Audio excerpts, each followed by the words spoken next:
So, taking a comfortable, open, and upright position,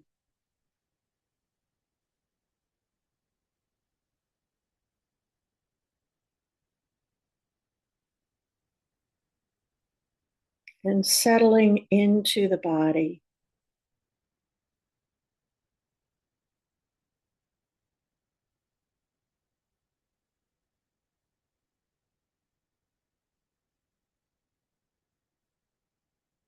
making the body comfortable and alert.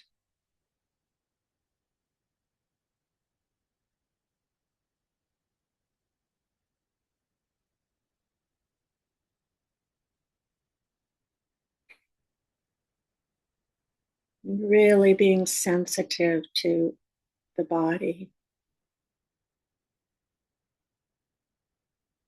to its sensations,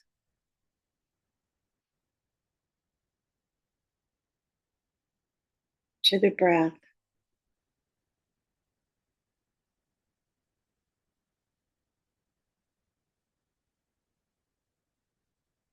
and bringing awareness to the sense and the image of somebody who has helped you, or in the past or now is helping you.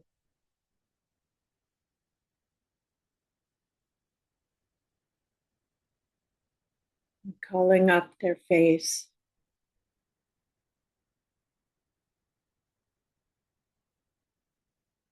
opening the heart to their kindness,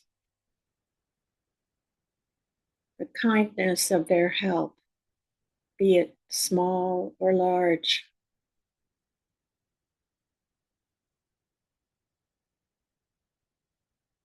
Feeling their support,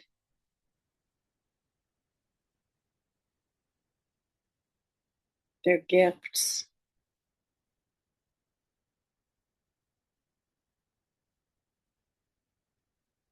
the gifts you received from their time and effort and attention.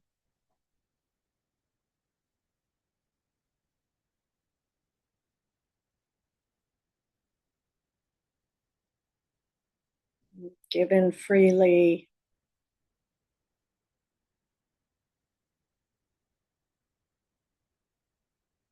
just being touched by the giving,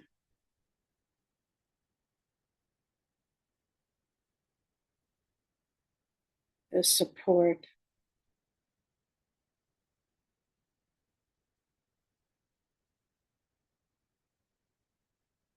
and turning to their pain, their sorrow, such as it is,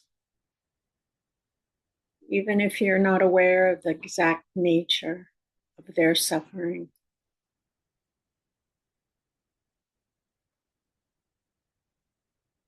Knowing that at the heart of their life, they had sorrow.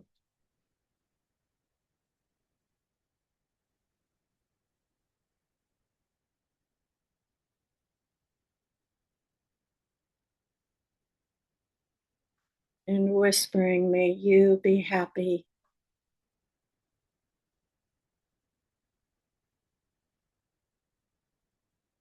May you be safe.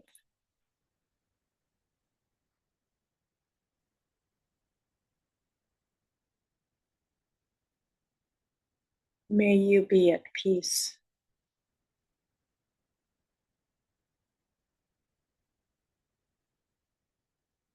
Feeling the heart radiating that, radiating out to them.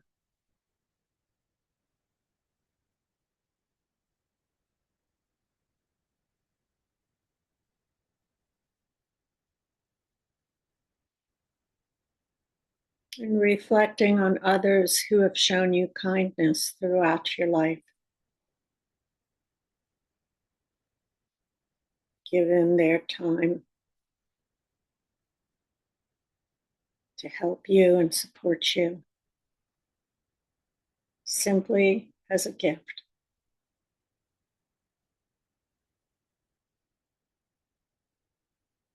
Remembering some of them.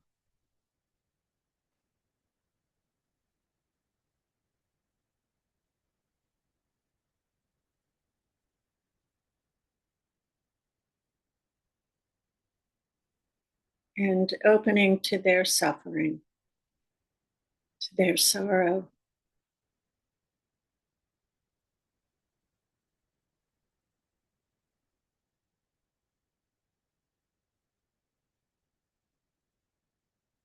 Allowing that sensitivity in the heart for them.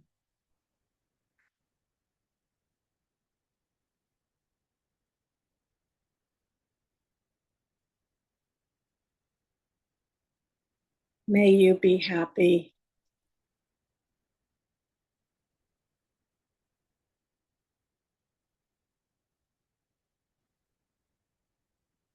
May you be safe.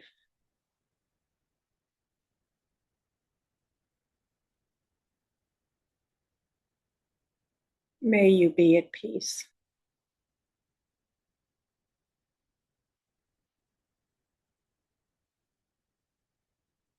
Feeling the heart radiating compassion and appreciation.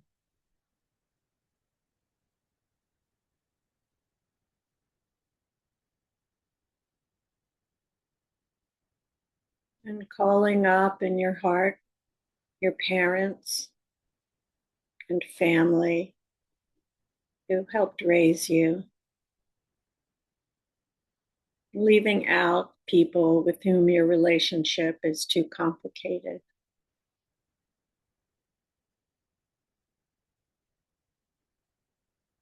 Those who fed you, took care of you when you were sick, taught you to understand the world, to play, to create, to be curious.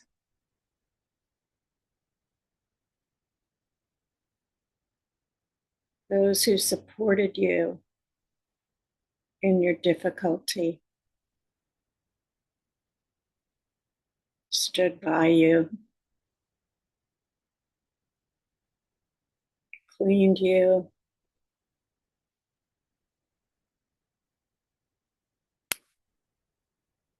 and remembered the best of you.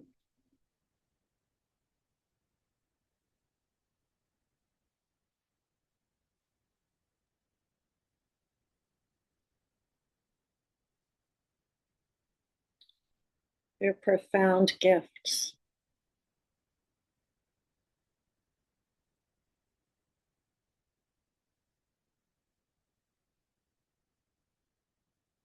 Recognizing their sorrow.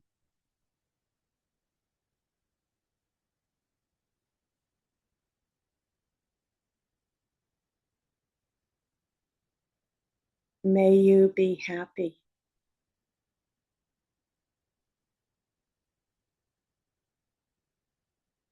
May you be safe.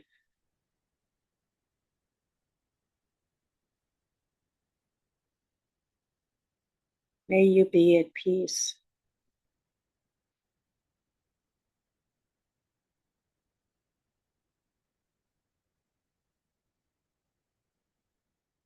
Feeling the heart radiating.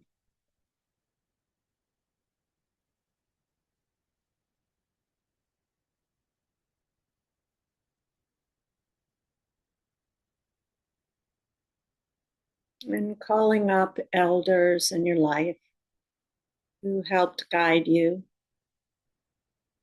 gave you energy and time. And just imagining and remembering everything they gave.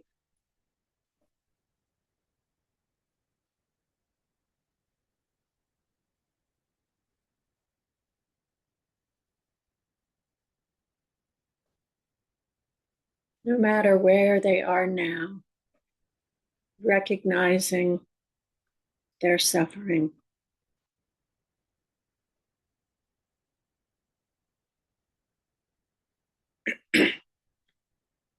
May you be happy.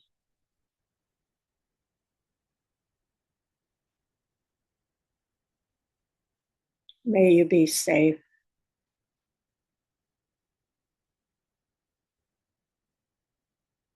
May you be at peace.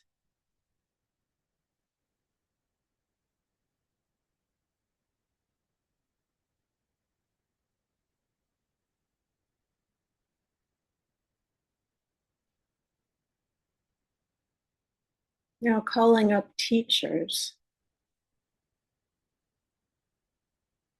who taught you about reading, about the ways of the world, about science,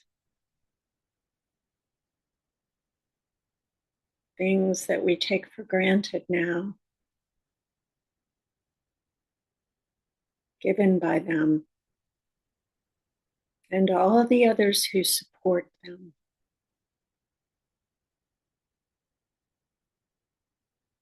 People who cleaned our schools, helped us get to school,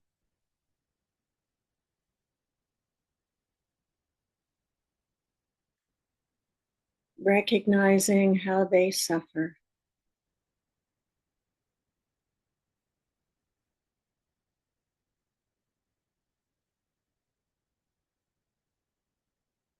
May you be happy.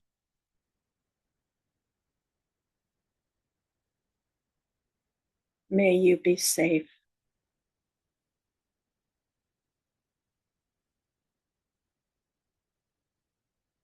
May you be at peace.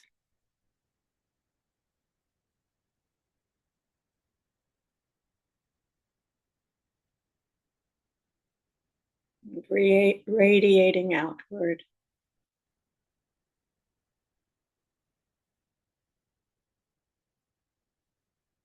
Goodwill.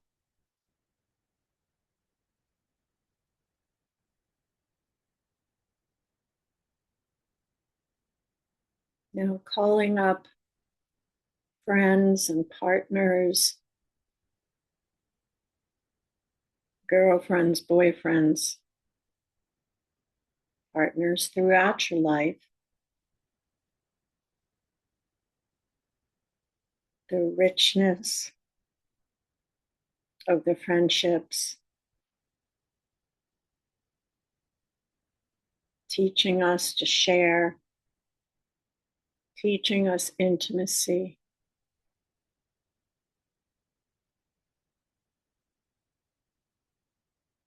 teaching us about ourselves,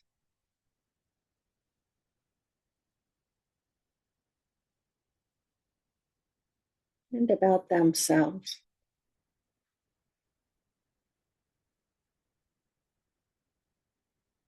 And recognizing their suffering.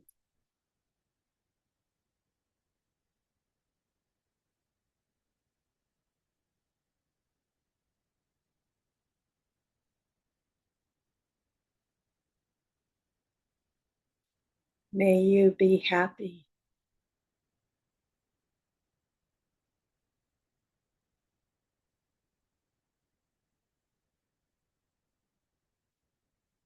May you be safe.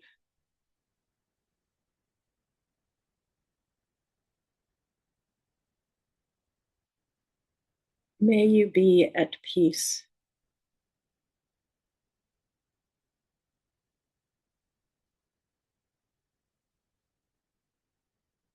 And radiating goodwill to the extent that's available.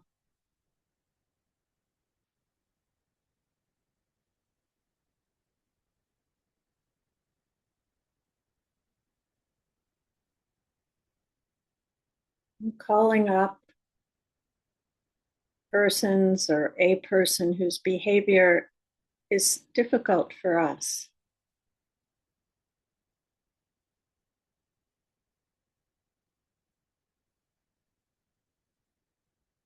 They've taught us.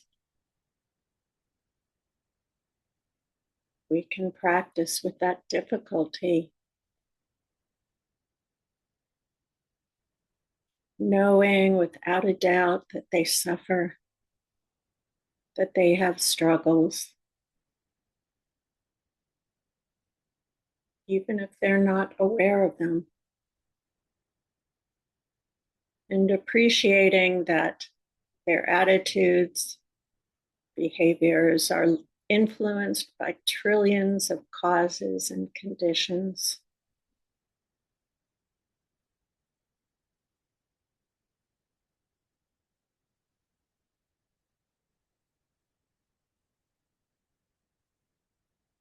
Like our attitudes and behavior.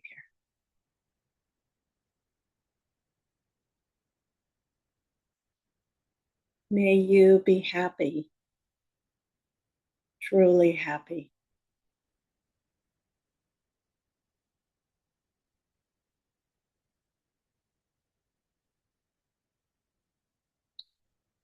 May you be safe.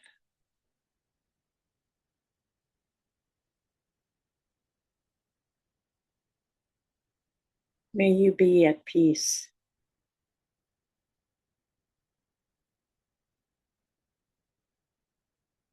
Feeling the heart radiating goodwill.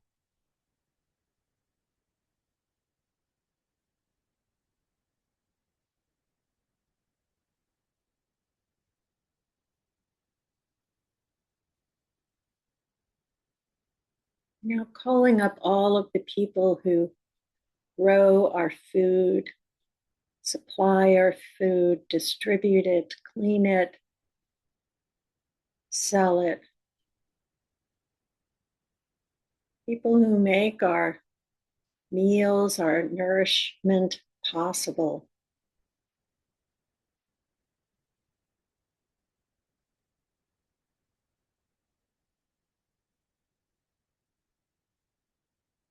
Knowing that they have sorrows.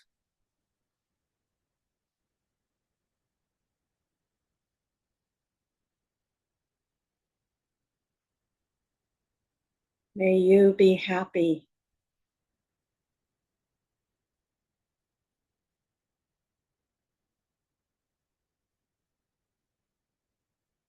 May you be safe.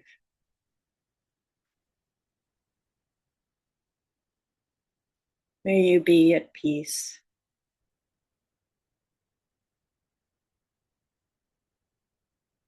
Feeling the heart.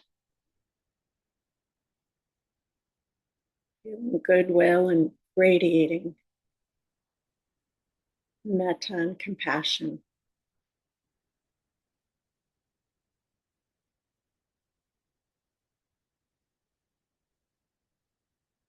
And calling up an image of yourself.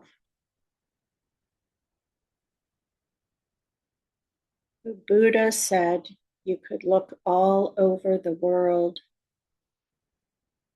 the universe, and you won't find anyone more deserving of metta than yourself.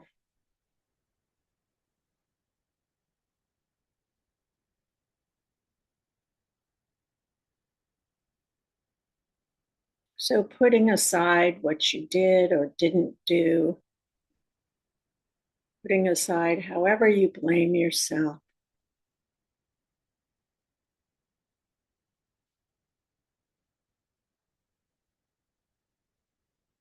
giving yourself compassion and kindness in a simple way that encompasses all of you, even the inner critic, even the aspects of you that you feel aversive to and don't like.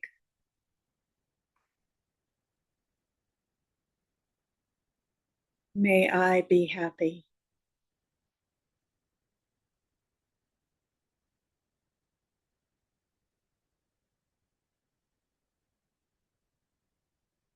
May I be safe.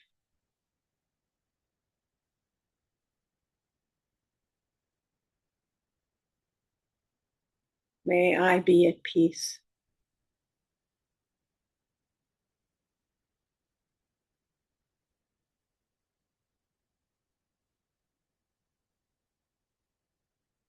Feeling compassion, appreciation,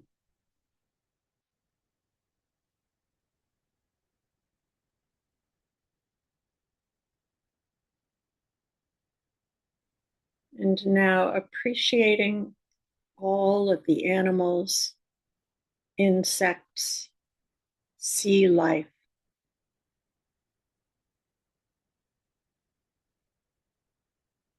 all of the living beings who are essential to the phenomenon that we call the world. They're all necessary, every single one of them.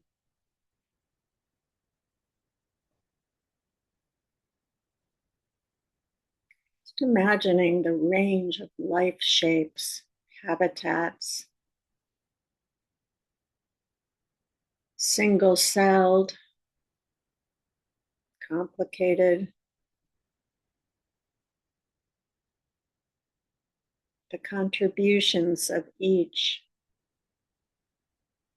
mostly so complex that we're not even aware of them.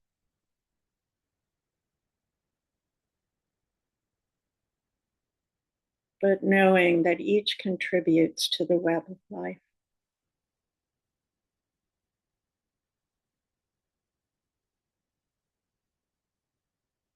May you be happy.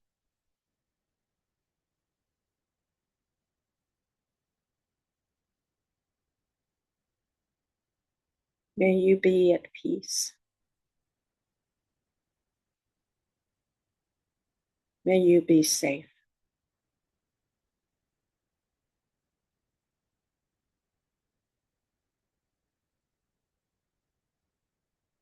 Feeling the heart now, radiating compassion and appreciation for all the forms of life, for the mystery of life.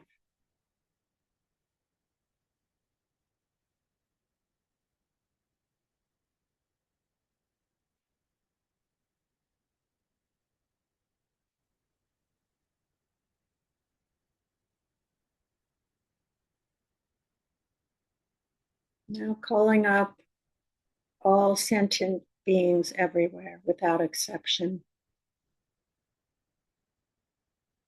Appreciating that we all live on the planet. We live with the same water, the same air. We live with the flora and fauna of this planet together.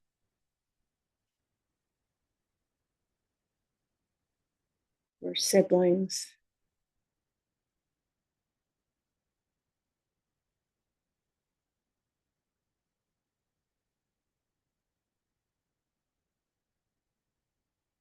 Sending metta for all of our suffering.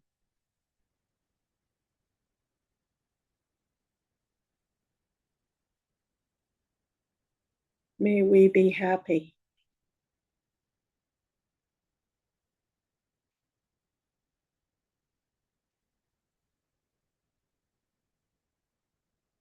May we be safe.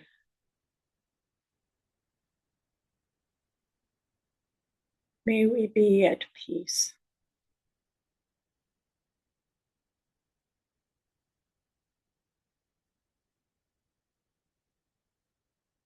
And feeling in the heart, goodwill radiating to the extent that's available. May we be happy.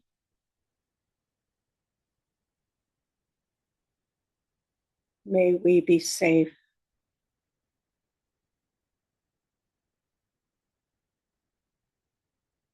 May we be at peace. May there be peace everywhere.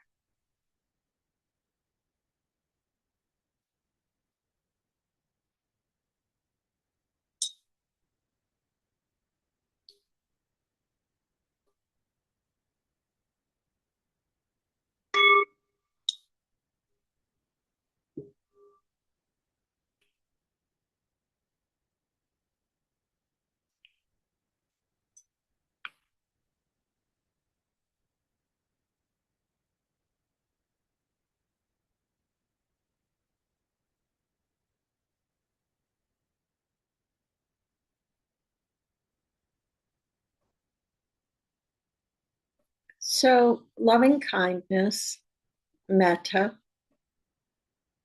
is one of the four Brahma Viharas, which in the language of the Buddha means divine abodes.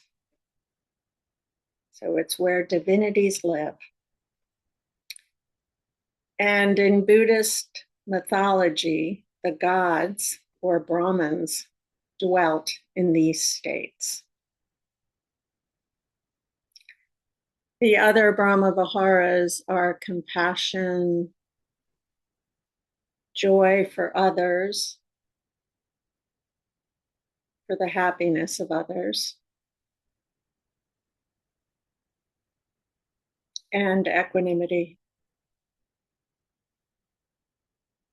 And out of the open and loving heart flow all of the qualities based on love, such as generosity and gratitude. And compassion in particular, since we'll be talking about that and we practiced it, is said to be the quivering of the heart in response to suffering. So it is an open heart that sees suffering and wants to help. And these practices that cultivate and nurture these wonderful, beautiful hearts qualities, they work to uproot the three poisons, which are greed, hatred, and delusion. And those poisons are bound up in the delusion that we're separate from each other and separate from the world. And of course, we just did a metta practice. And at first, it might seem like these practices, which happen entirely in the mind, can't possibly affect the circumstances of other people. But generally, in the Buddhist tradition, doing something includes thinking and speaking, as well as conduct. And if you look closely at those practices, you see that our thoughts and intentions directly inform everything we say and do. So it helps the world as well as heals our hearts to do these practices.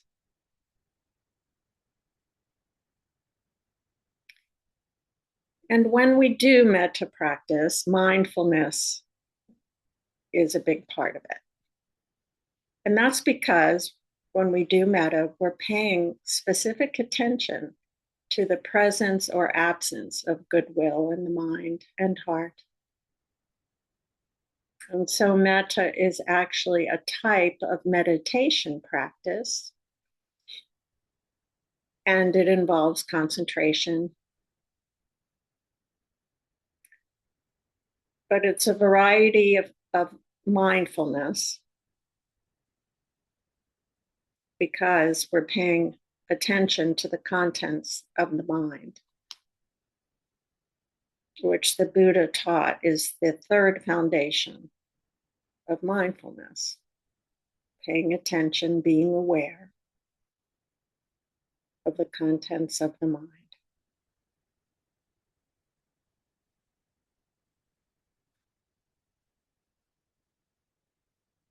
And when we practice, we want to include all of ourselves, even the parts that are challenging, and even other beings who we find challenging.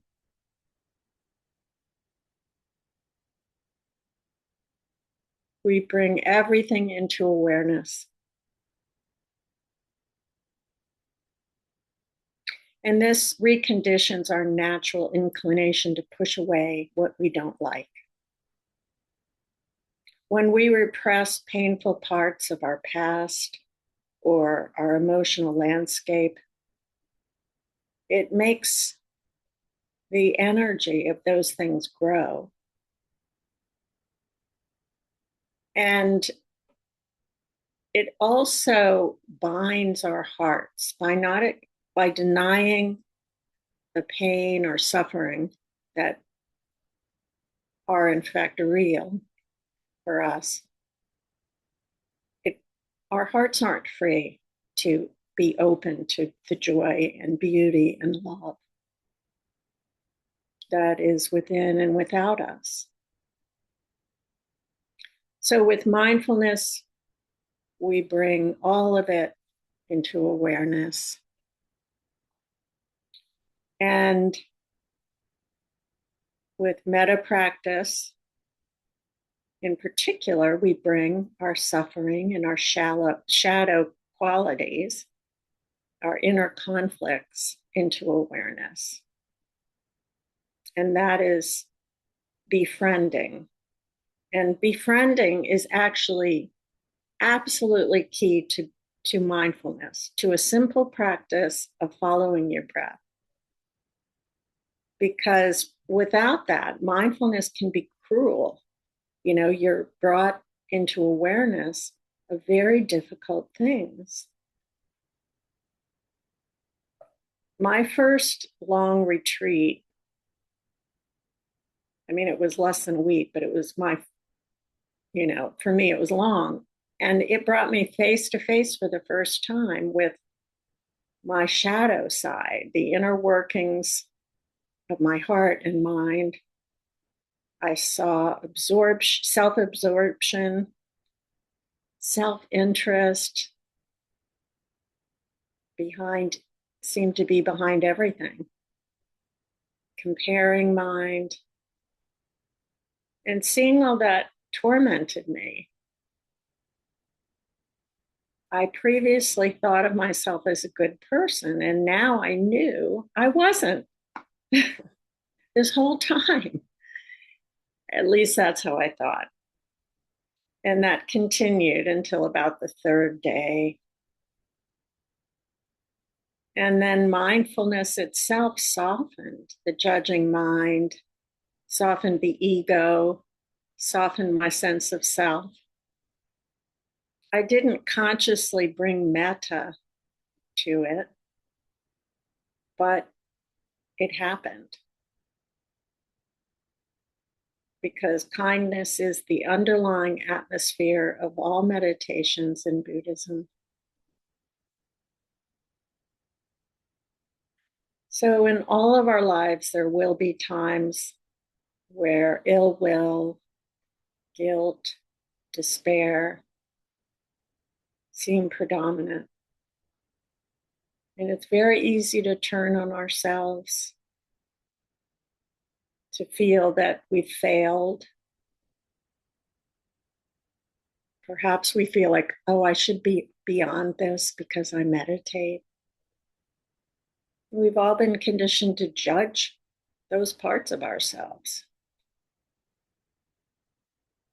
And what's needed, of course, is kindness to heal these conflicts within ourselves. That inner division is really painful.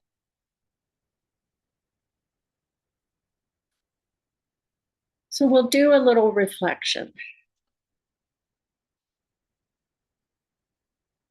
So sitting upright,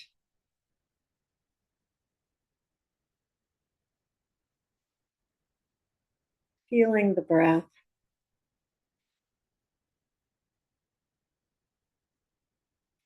settling into the body.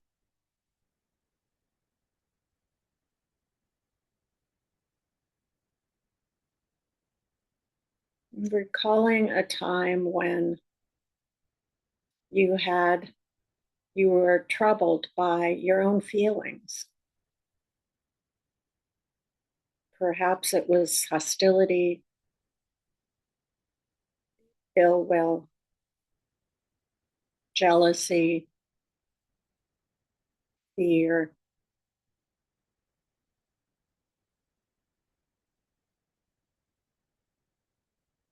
or any related kind of feeling that made you dislike yourself.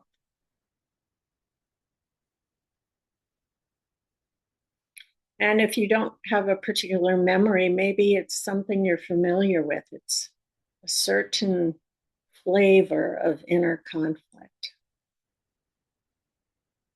But just calling up how that feels in the body.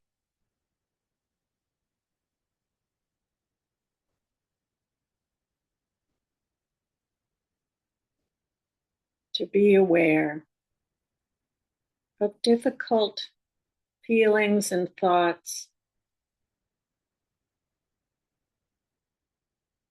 that make you, that seem to define you in that moment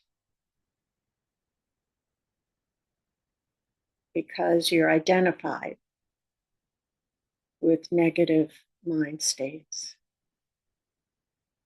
So just being back in that situation and feeling it in the body.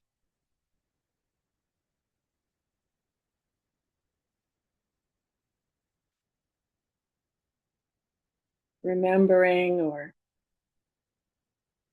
sensing how that felt. What were the physical sensations?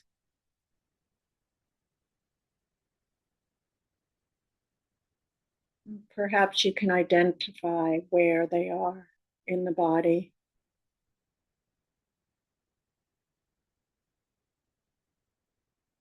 There may be a sense of tightness or constriction or aching.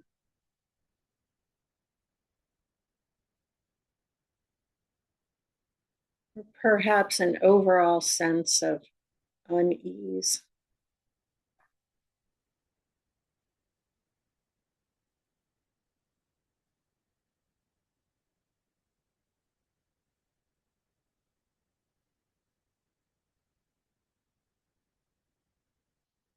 Directing the breath to those places.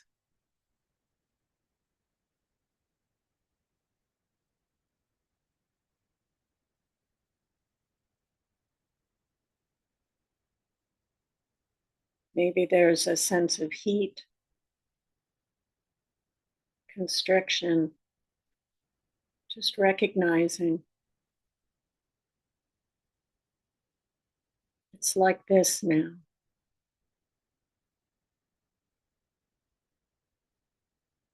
Allowing right now, it's like this.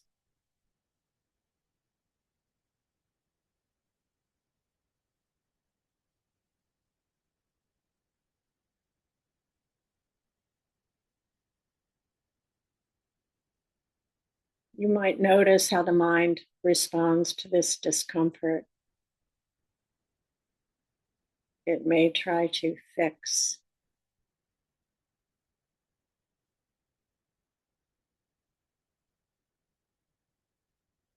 to solve the suffering.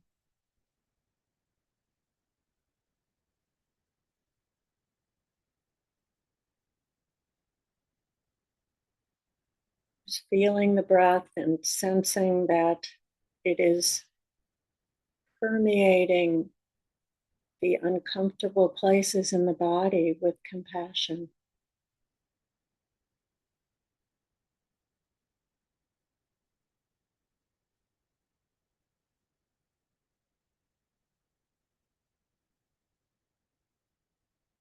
It's homing in on those places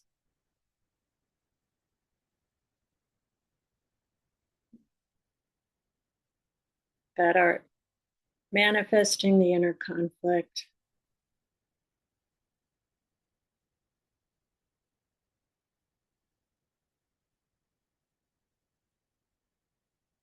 Surrounding them with kindness. with a soothing energy.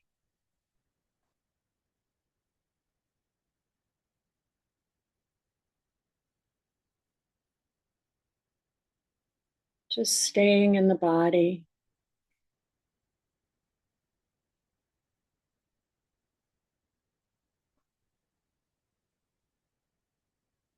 In the tangle of sensations.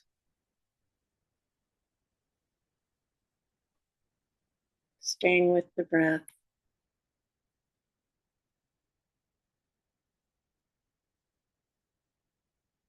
It's like this now.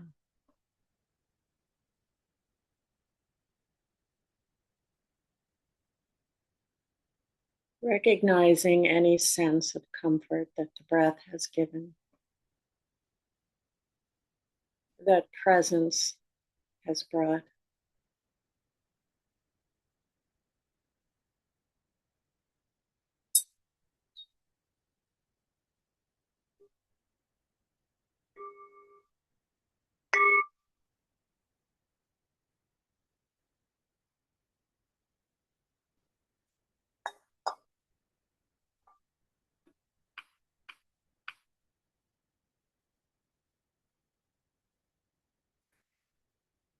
So when we are judging ourselves or others, our mindfulness lessens because mindfulness requires kindness. In mindfulness, we're deeply open to experience, to what is happening. And blame and judgment constrict that. It constricts our awareness, and it certainly constricts our heart. And so metta and compassion is a resource that can protect the mind heart from that. When we were practicing a minute ago, we didn't go to war with those impulses, those ungenerous impulses. We used mindfulness to become aware of them, to allow them infused with self-compassion.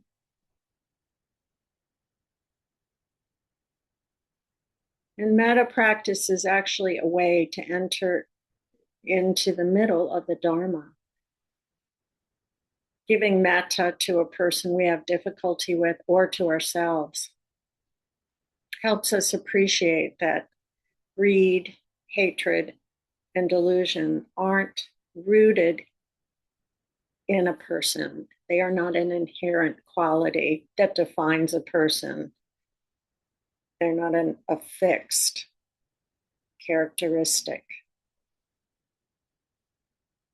We're all fluid. We know that from ourselves. Sometimes we're open and loving.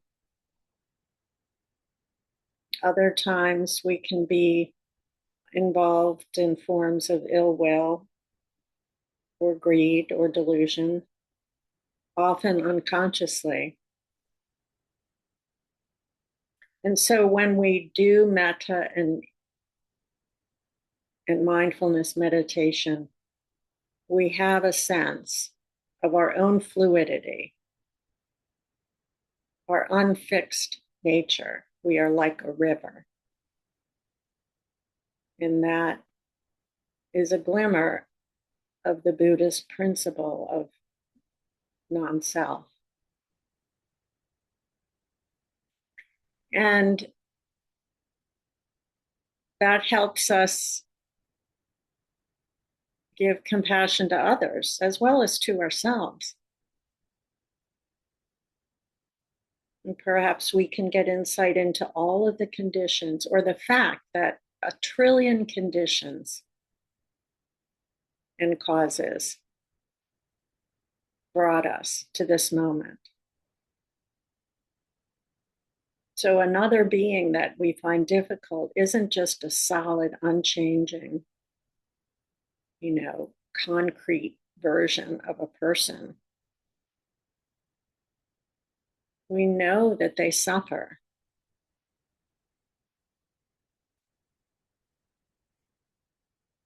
So, how about the more everyday version of ungenerous impulses? That is actually aversion. What about aversion in an everyday sense? We're so conditioned to be aware of our own comfort, and there's nothing wrong with that. However, if you're mindful of it, you realize these little moments of aversion, which is really ill will toward what is. It may be traffic, it may be a drawer that sticks, or a truck that's making a backup sound that lasts forever.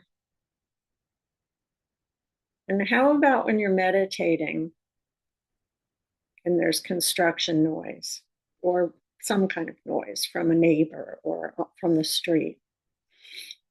There are so many versions of aversion in any given day.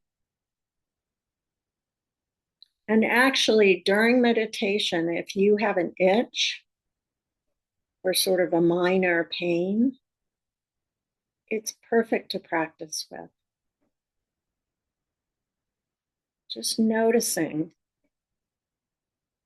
your impulses, noticing what the mind does, noticing how it affects your heart. It's a chance to see what happens if you can bring curiosity and kindness to that experience, that minor discomfort. And the problem with aversion is that we kind of, if we have aversion to an experience, we abandon it, we shut down, we kind of leave ourselves, not that we're disassociating, but the mind and heart constrict. And the sense of ill will makes it less likely to be curious, to be alive. So whenever you notice that's happening, just open up to it in the body. Be curious, what does aversion feel like? It often feels like a really tightly wound coil for me in my chest or belly. So anyway, just notice how it feels.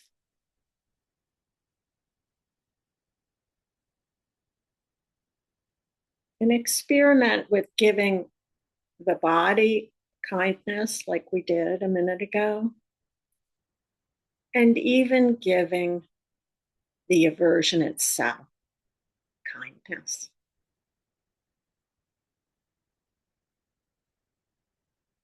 Just like in the meditation, we gave kindness to our inner critic.